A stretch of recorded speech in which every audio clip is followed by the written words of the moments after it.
All right, good evening everyone and welcome to our session today. I want to start us off by sharing a little story before we get into our content about low-risk franchises. So I had this personal experience that it really got me thinking about successful business ownership. I was at this spiritual conference and one of the members from the audience got up and nervously walked over to the microphone that was set up for questions. And the speakers on the stage, they're all sitting there listening very intently to the question that she asked. And she asked them to explain wealth and success from a spiritual perspective. And then she gave just a little bit more context. She said that as she started elevating and becoming more and more successful, she found herself often confused and even holding herself back because she didn't want to be a successful entrepreneur who was also really, let's call it, arrogant and prideful. She was saying that, the arrogance of successful people seems to be really strong. And she wanted to then kind of clarify her question and ask again. So she said, how do you have both success and humility? And so the speaker just paused and then started to answer. And they said, successful people tend to care less about what everyone else thinks about them because in many ways they have already graduated from a lesson of lack and needing any external approval from others. She explained that successful people are often very driven toward what they are called to do. And so they don't let others' negativity deter them from that calling. The negativity of others isn't as sticky for them. And so for them, she was saying it's easier to brush off because they've just practiced more of that exercise. The speaker said that successful people often challenge other people in ways that maybe they're not as clear to unsuccessful people. So what happens is the unsuccessful people will sit there and wonder, why and how did that person get to be successful? So the unsuccessful people, they were saying, often judge the successful person, and it bothers them until they've had enough of that feeling to start examining the actions and the behaviors of that successful person a bit closer. And so the unsuccessful person then learns how and what to do to emulate the success. And so through that process, the unsuccessful person starts to grow and become a successful one. Now, this exchange that I witnessed, it just kind of sat with me. And I think it's because it's something that I experienced as well. It was a fear that I definitely held. Successful people can be hard for unsuccessful people to understand. And for those of you in the audience that are in the stage of maybe being a past judger, maybe this is your calling or your time to move into the next phase. And for those of you who are more interested in the phase of how, maybe this is the time to move into the successful stage. And you can do that with franchising because franchising can give this quick access point to just tremendously successful people who you can learn from and learn how they became that way so that you can become that way too. It just speeds up the process and helps people to get to that next level. So I am Sabrina. I wanted to just let you know who this presentation is brought to you by today. I'm Sabrina Wall. I have been in franchising for a very long time, since 2006. And my route to franchising was one where I just took more risks. It was more comfortable for me. I didn't want to follow as many rules. I didn't have a lot of business experience, but I saw the opportunity in franchising, and I believed that if someone else can do it, then I can do it too. And if I have the right tools and the teams around me, then I can get there. And so I jumped into franchising, and I learned how to run a business instead of the business kind of taking over me and failing at business. So in that process, I ran 27 different franchise locations, and I was an owner within 4 different franchise systems. I also have Adrienne Lee with me today, and she took a bit of a different path. She worked on the corporate side of working for a franchisor. She also owned a franchise, but she was definitely someone that didn't really buy into franchising at first. She saw that it was very successful, but she was very skeptical as a potential business owner. She was more nervous and cautious and wanted to make sure that any type of business was going to be the right business. And so through her process of actually working for a franchise and then kind of falling into franchising, where she became an owner of a franchise, she had many franchises that she owned, and one of them was one where she helped someone to purchase a franchise at the end of its cycle. So let's say a business or a franchise was up for sale, she kind of helped with that process. And it gave her a unique perspective, because she could look at the upfront investment, and then she could look at the long-term perspective of what it would be worth at the end of that cycle. And so it just gave her a lot of insight as to what holds value in a business, and she brings that perspective to the training today. She's going to go over the franchises with you towards the second half of the presentation. I also have FBAs, franchise brokers and consultants, that may have invited you to this event today, and they're highly trained. I personally vet every single one of them to make sure that they uphold the standards, values, and ethics that we employ at our association. And then we also have the franchise chatter, who is a valued partner with us. They have a website full of information about the financial success and opportunity of different franchise systems. So if you haven't been there, check them out. All right, so let's get to franchising. So by its very nature, the success of a system is what makes a franchise. Franchises are all about successful system. And when you have successful systems, that's what creates low risk. If it's been proven over and over, it's successful. And when you're looking at a franchise, the franchise has kind of already gone through this process of figuring out and defining that system. They've already gone through the process of creating how the model is going to work and how it's going to work effectively. And here's the key: they've figured out and have executed on duplicating that same model and system over and over and over and over and over and over and over and over and over with every new franchise owner that they bring into the system. So I want to give you a little visualization. So put on your visualization hat and help me to describe this scene for you. So think of a stage where there's 2 contestants on the stage, and in front of them there is a box of Legos. Now, this contest that they're in is a Lego building contest. And so the first contestant, they have this box of Legos, and they have a picture on the outside of the box. Now that picture tells them what they're going to be building. But instead of having the instruction manual and the package, or inside that package, the host actually goes over, takes the instruction manual out.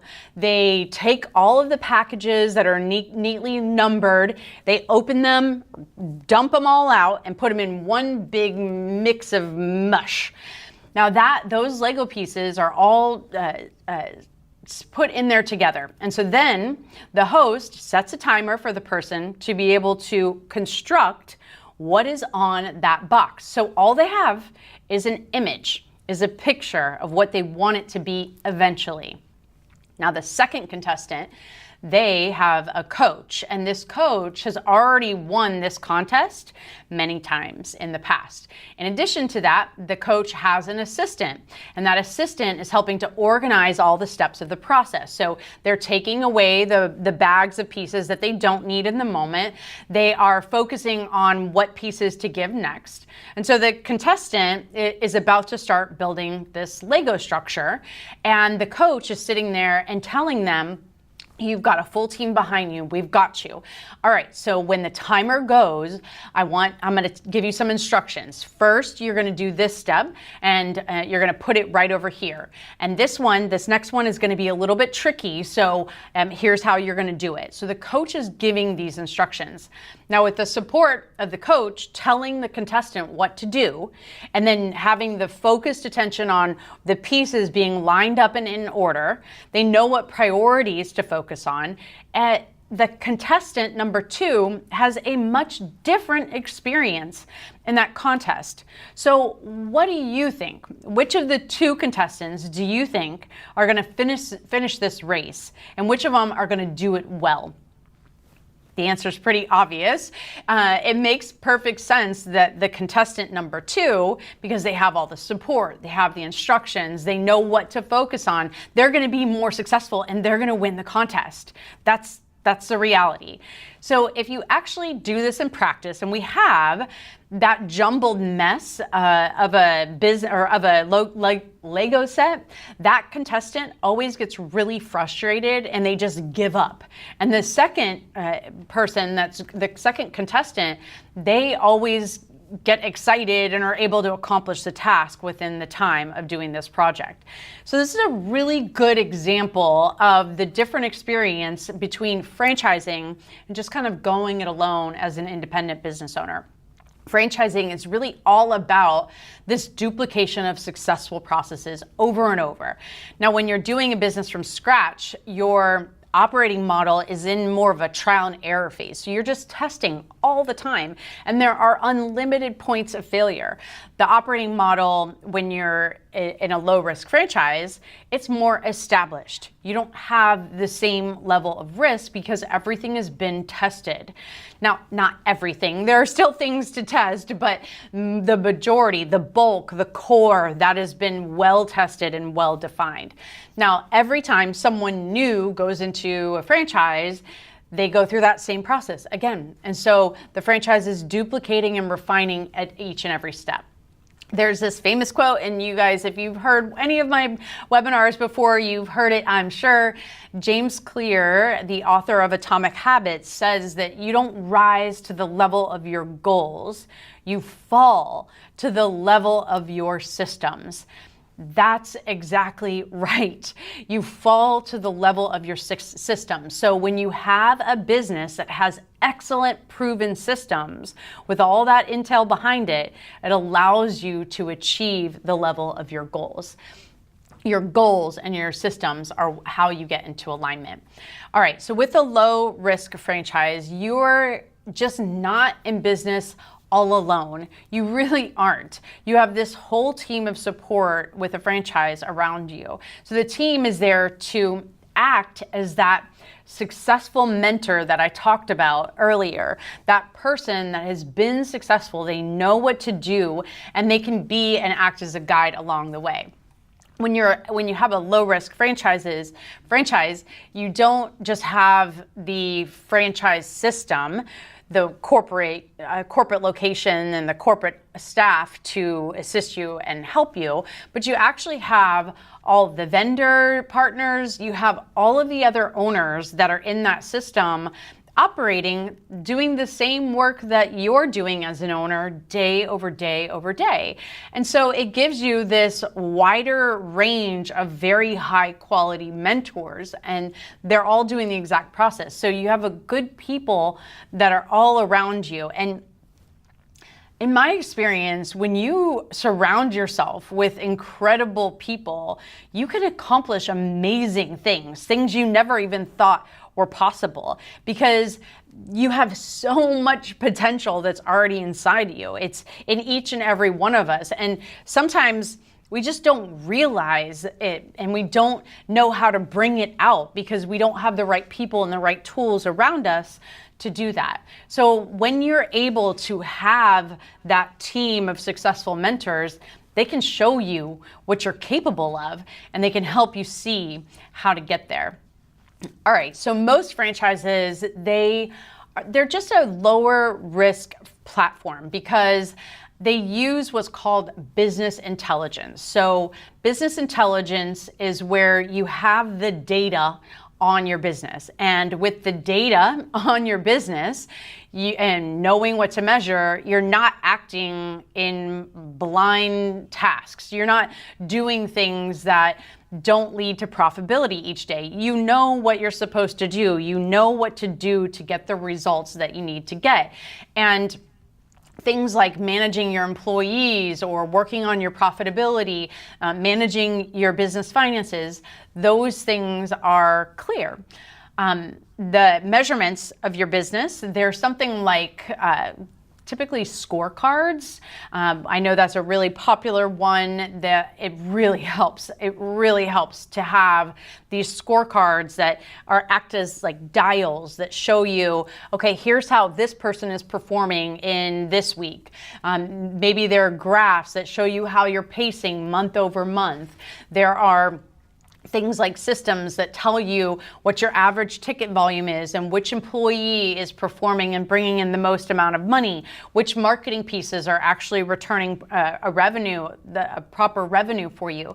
Those kinds of things and data help you to have that business intelligence that allows you to be successful in the business that you're in.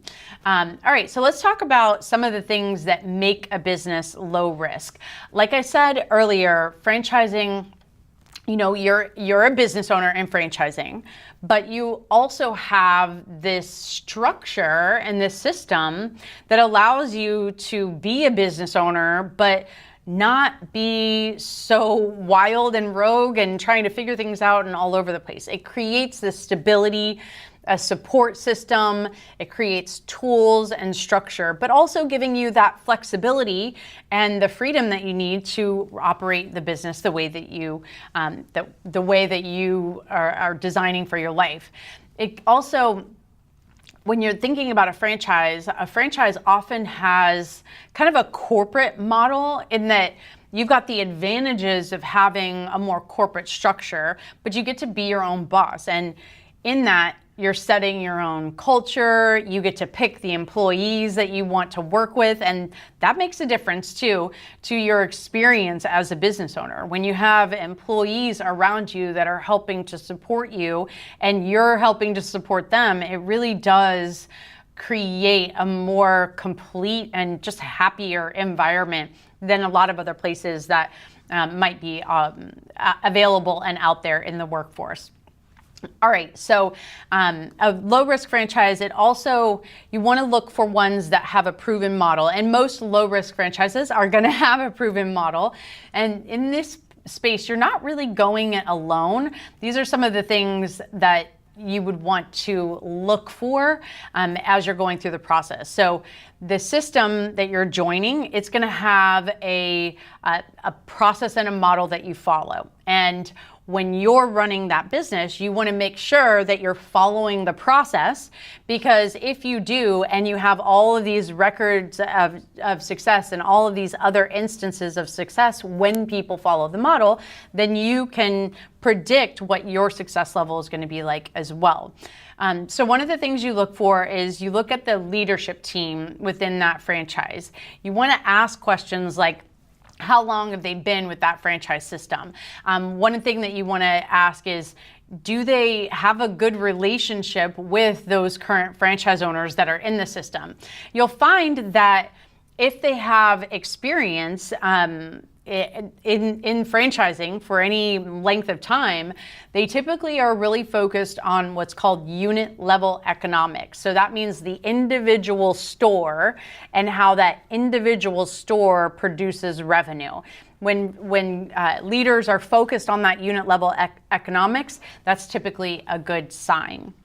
We also want to look for things like what types of support that franchise owner is going to get. So we want to look for franchises that they're actually investing in their infrastructure. Are they investing in really good coaches for their franchise owners to grow with? Do they have a proactive culture and good processes and systems for handling franchisees' requests? So for instance, is the coach that you have or your business coach, are they going to be able to take calls whenever you call?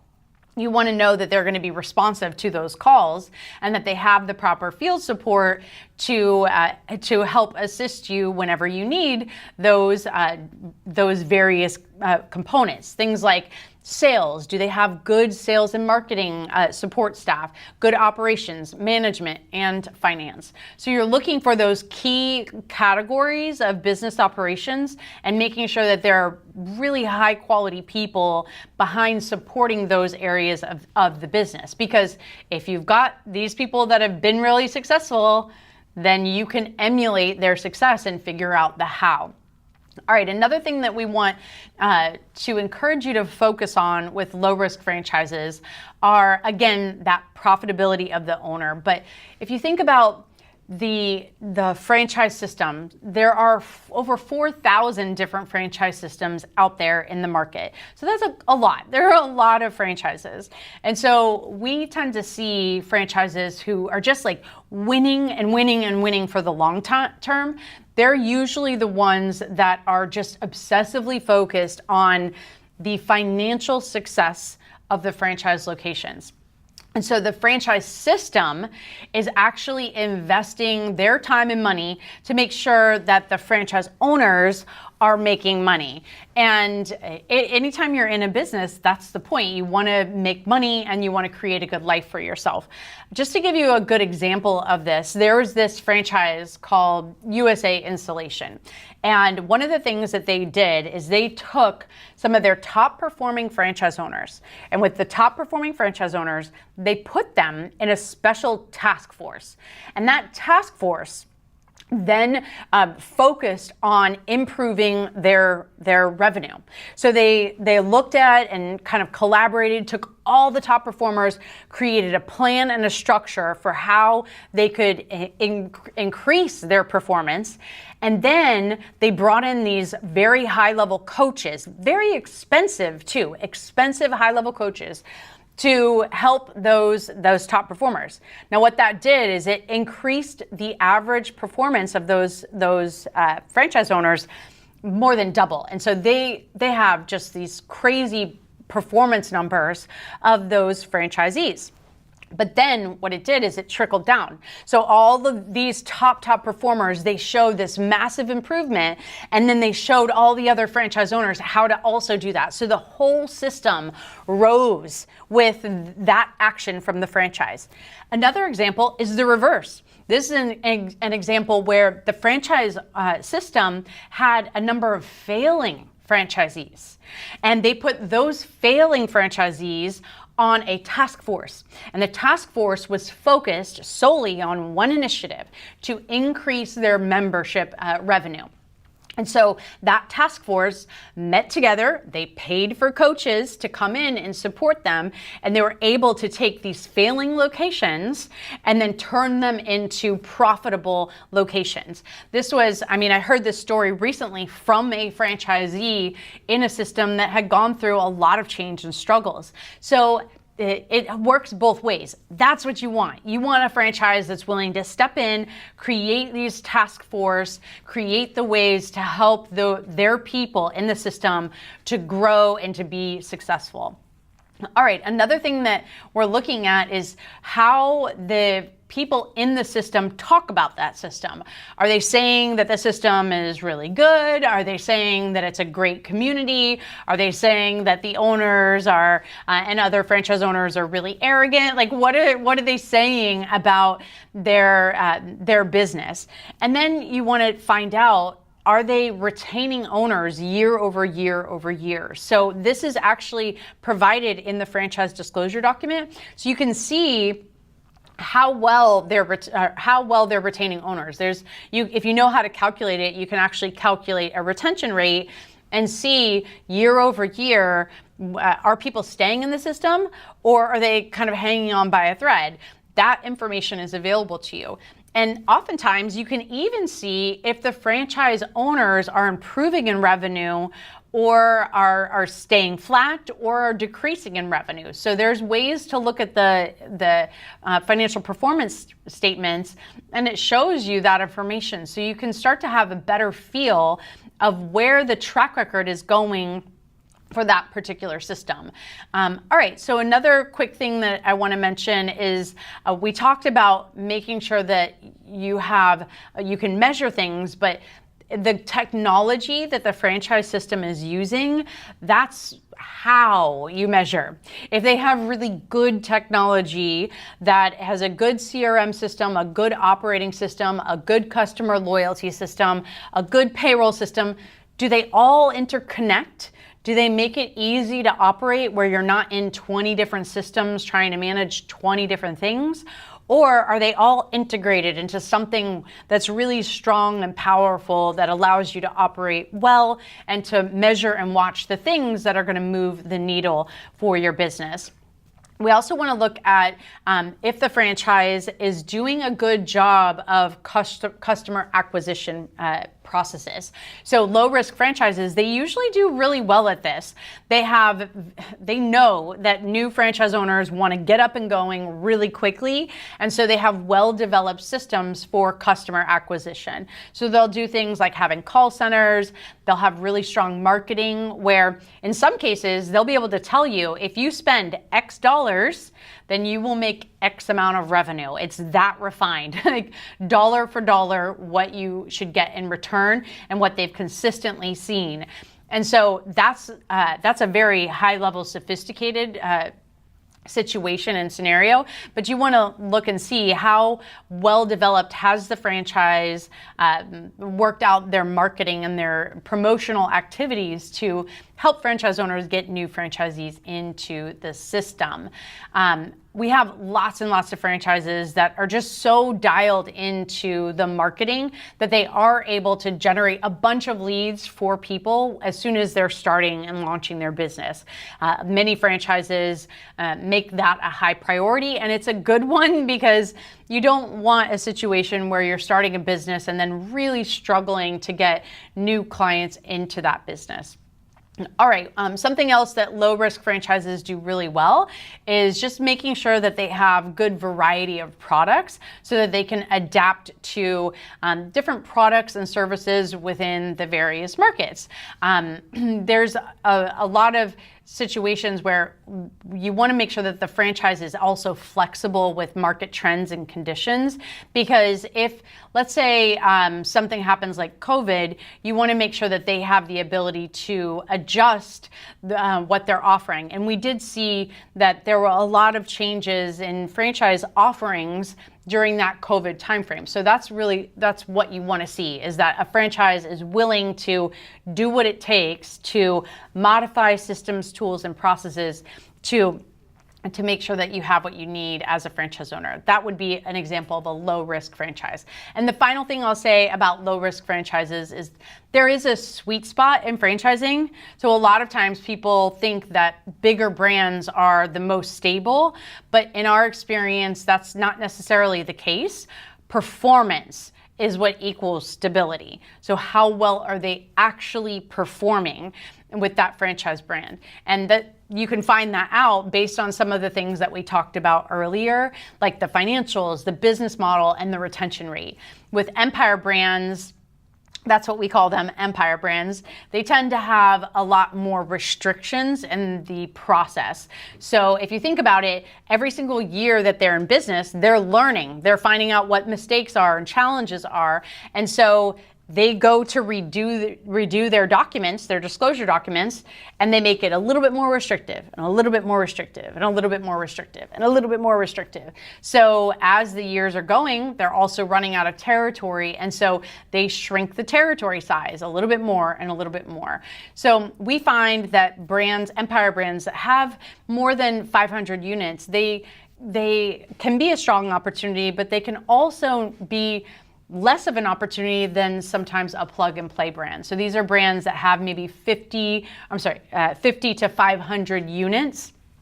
And so when the brands are in that phase, that's kind of what we call the sweet spot, because they have a lot of tools and support and systems that are well developed.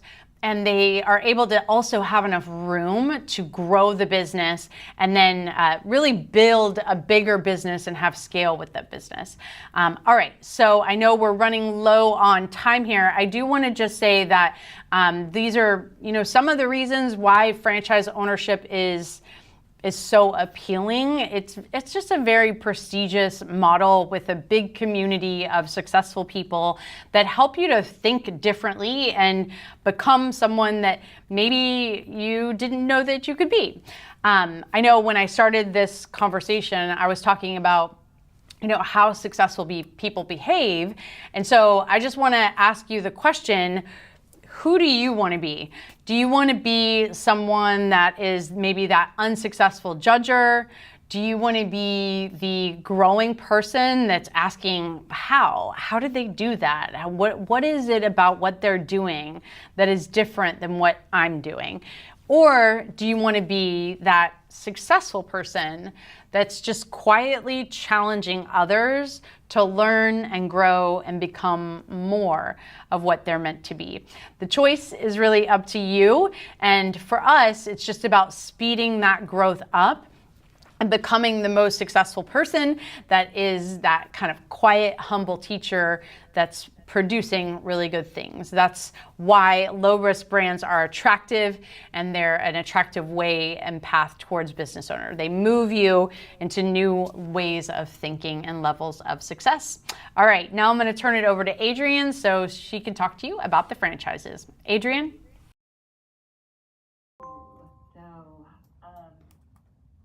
Switch, I want to make sure I'm on the right franchise. Our first franchise is Kid to Kid. And Kid to Kid is a really unique retail franchise opportunity. And there's not a lot of those unique retail these days. Most bricks and mortar can be very expensive, and we hear about the shrinkage of it, but Kid to Kid is the leading children's resale store of its kind. And what they do is focus on buying and selling high quality, new and gently used apparel, toys, baby equipment, and furniture for kids at really family-friendly prices. And if you've had kids, I know I shopped at one of these for my daughter. They are fabulous places. They really look like any traditional chain store. And they're typically positioned around Marshalls and Targets and other stores of that kind. But they're they've got over 400 stores. They don't believe in consignment. They pay cash on the spot for these gently used items. All of the items that they take are brand name. And with the technology that they have an incredible process for allowing their franchise owners to understand and know exactly how much they should be paying for different items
And they are much more a do-it-for-me generation.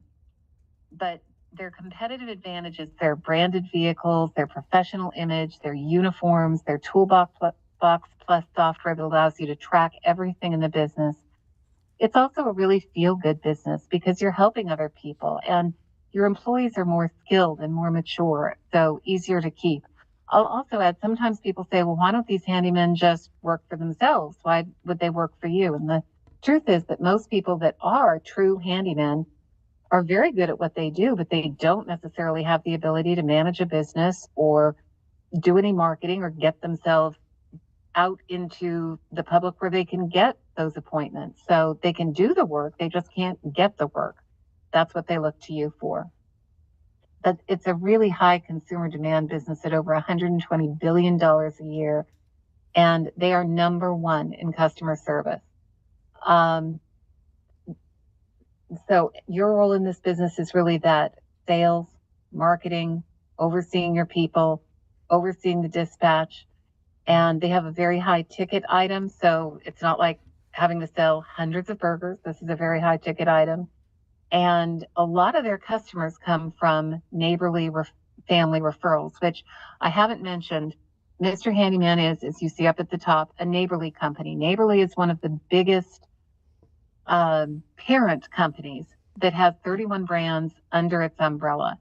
They have over $4.3 billion in revenues annually, and they are extremely strong in every last bit of support that they provide. And from everything from helping you get the branded vehicles to helping with the hiring to doing the marketing, everything along the line. Neighborly is just absolutely fantastic at, and they provide a lot of rebates on the things that you get. They get discounts because of their size that they're able to negotiate. And with all of those sister brands, all of them are in home services.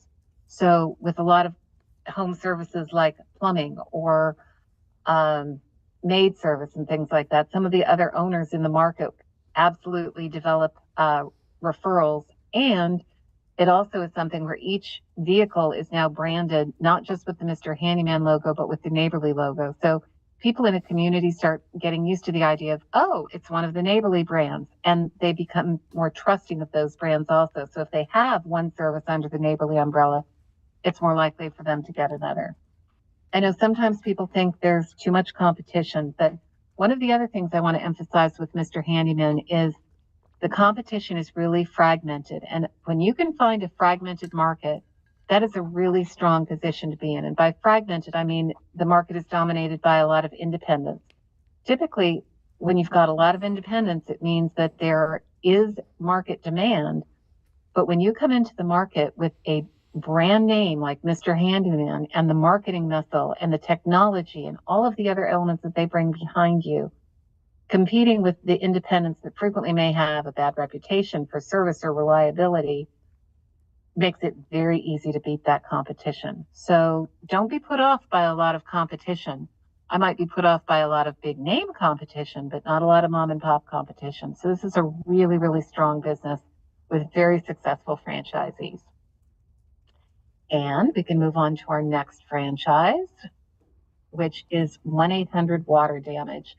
And if you're looking for something that is truly recession, not just recession resistant, but recession proof, 1-800-Water Damage is it. It is truly an essential property restoration service to both residential and commercial customers that have emergencies like water damage, fire and smoke damage, mold, and biohazard. And you may not know this, and water is their primary services. You see here, it says water damage restoration. The others are additional services. But an insurance claim is made for water damage every 15 seconds in the United States, which always sounds like a crime statistic to me. But over $200 billion in claims are paid out a year. It's a huge market, and it just continues to grow annually. And when we talk about these water damage claims, we're not talking about flood issues in the coastal plains and things along those lines. We're talking about the water heater flooded, the dishwasher flooded, things along those lines. But it creates incredible havoc in people's lives. And having been there, I can tell you how much havoc it creates. The nice thing about this company as an owner is you are coming to people when they frequently are having one of their worst days ever. Their home has flooded, and you get to be the hero. So it really is a feel-good business also. And as I was talking about Mr. Handyman being part of the Neighborly Group, 1-800-Water Damage is part of the Belfour group of brands, which are really the biggest and the best in the disaster restoration industry. They have one of only 2 flood houses in the entire company for training, where every month they flood that house. Every month they do the remediation for the training, and every time the next month they flood it again. So they give you real hands-on training as you go through the process of becoming a franchisee. They also have a lot of partnerships with national vendors to secure the best equipment, the best supplies. They are the preferred vendor for a number of major insurance companies, and they've got a lot of other marketing support aside from just those insurance companies to help reach out to homeowners associations and property managers and build relationships with those people. The business is really an easy one to run in some ways. It requires very few employees, and the employees are fairly easy to train. It can be run from home to start. It's very low overhead, and they really focus on high margin services. I had one client who started a business like this, and his comment coming from the car rental industry was, in car rental, you buy a $30,000 car and you rent it out for $50 a day. Here you buy a $5,000 drying machine. That's not the technical term, but drying machine. And you can rent it out for $500 a day. I love this business, was his comment. So very interesting model that really can be very profitable. They are award-winning. They're on the top 400 franchise times list, top 10 hottest trends, top brands for multi-unit owners. And again, Belfour is the largest. They have over $3 billion annually and over 13,000 employees. So I think they can provide enough support for you. They have a lot of national resources to help you grow, partnerships with those national vendors. And again, they have partners with their sister brands. One of their sister brands, as an example, is Blue Kangaroo Packouts. And Blue Kangaroo Packouts help remove all the contents and furnishings so that you can do the remediation of the home. They have other companies, the sister companies like Z Plumbers. As you can imagine, you might need plumbing assistance, or 1-800 Board Up, or Junk Co., the Patch Boys, which does drywall patching. So you get the idea with all the sister companies. And again, much easier for someone to buy a second company later if you really do want to grow that empire. But Belfour has systems really to beat the band. They are a fantastic company with fantastic training and fantastic support. And 1-800 Water Damage is a very solid company. Moving on to our next one to try and keep us on time, we have Mr. Sparky. And again, you might be thinking, how can I possibly own a Mr. Sparky? I am not an electrician.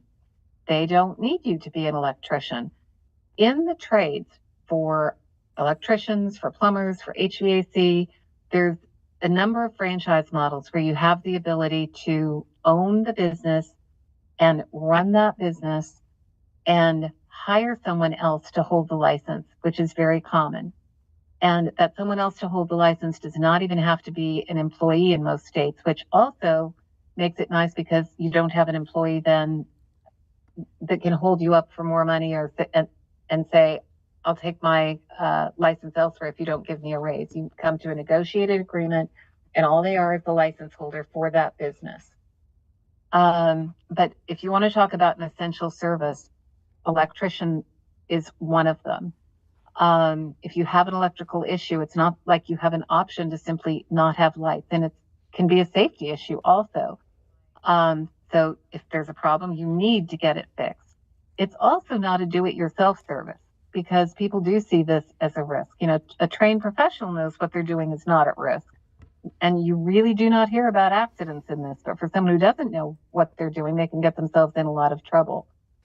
So with this, there's a lot of demand and a lot of new demand also with installing new smart homes and doing electrical charging stations.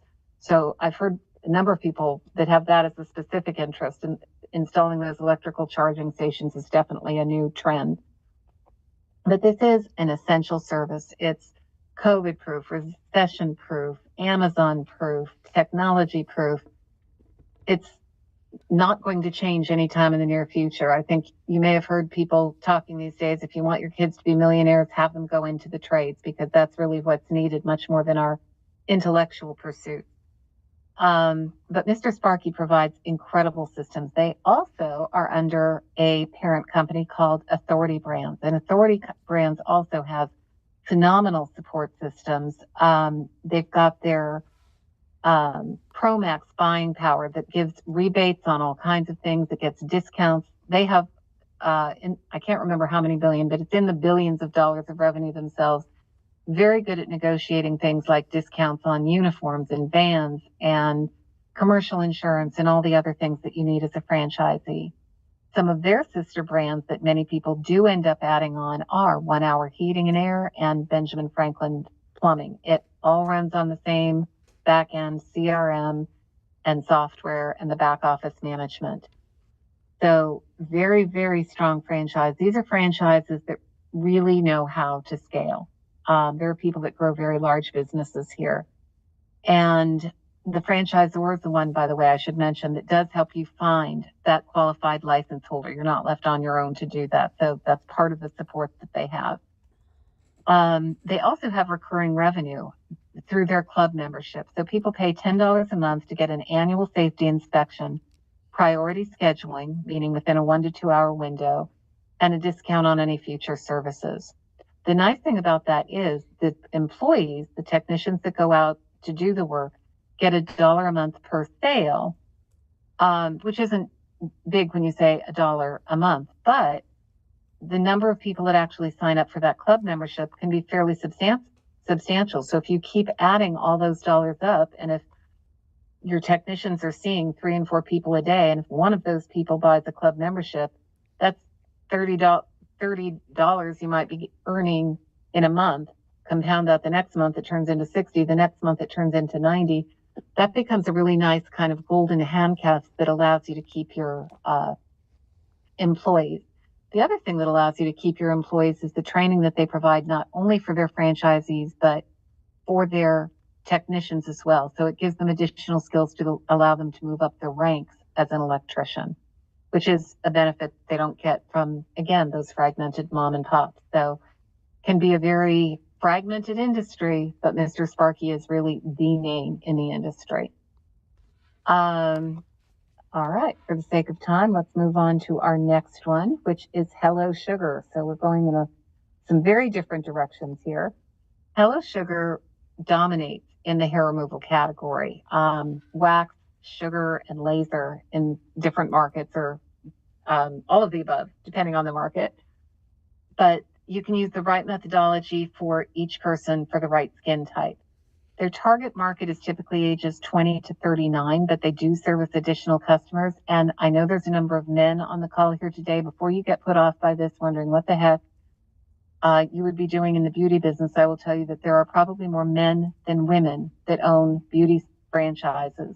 So we can put that in. And by the way, men do waxing as well. So they have, again, great recurring revenue because hair grows back. So every 28 days, so clients have to come back every month. It's perfect for a membership program. They offer their first service for free or else very discounted up to the franchisee. And then from there, that's the intro to get people in to then sell them the membership program. And they start with their Brazilian membership, which then unlocks other membership options. But their estheticians are really trained as salespeople, so their customers come back again and again. And I will say it's kind of interesting. They're actually a tech company that just happens to be in the hair removal space. The franchisor handles all the lead generation, handles the appointment booking, handles the tracking of key performance indicators, a lot of which can be done through an AI platform.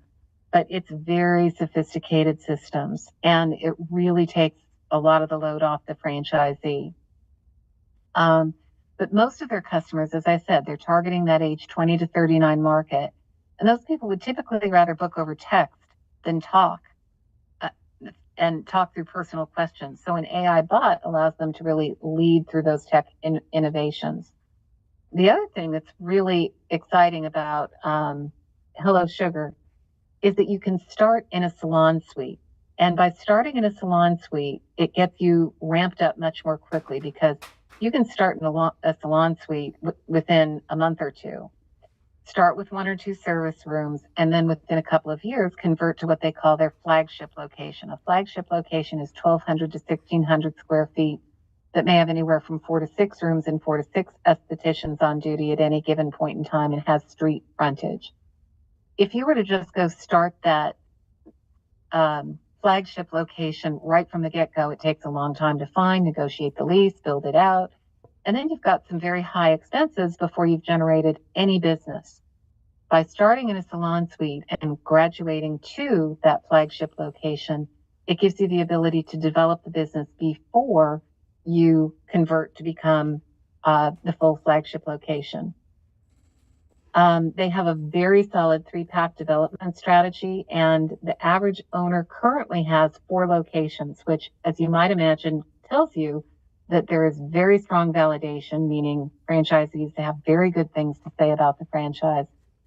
And they've grown by a large number of franchisees in the last couple of years also. The founder, just to add a little bit more to what I said before about not needing experience, is a gentleman named Brigham Dallas. He's now the CEO. And like most men, he had no knowledge of waxing prior to opening, but he understood the economics, and he had a financial and marketing and media background. And he's been disrupting the beauty category since 2015 and grew his own 17 locations in the Phoenix market. So you may not know about the business, but you should know it's a solid one. With that said, again, to kind of keep us on time, I could go on for a lot longer, but we'll move on to our last brand of the day. Oh no, there it is. I thought I lost the internet, which is a buyer's choice. And buyer's choice is in the home inspection arena. It's been one of the most trusted and respected brands that's been serving clients for over a decade. It's a simple business. It's a required service, and it Their goal is, as they state it, providing assistance, comfort, and protection. It's a business that's required. If you're buying a home, it's almost foolhardy to buy it without getting some kind of home inspection. And once again, the home inspection industry is a very fragmented industry. If you can come in with a better mousetrap, you're in a very good situation.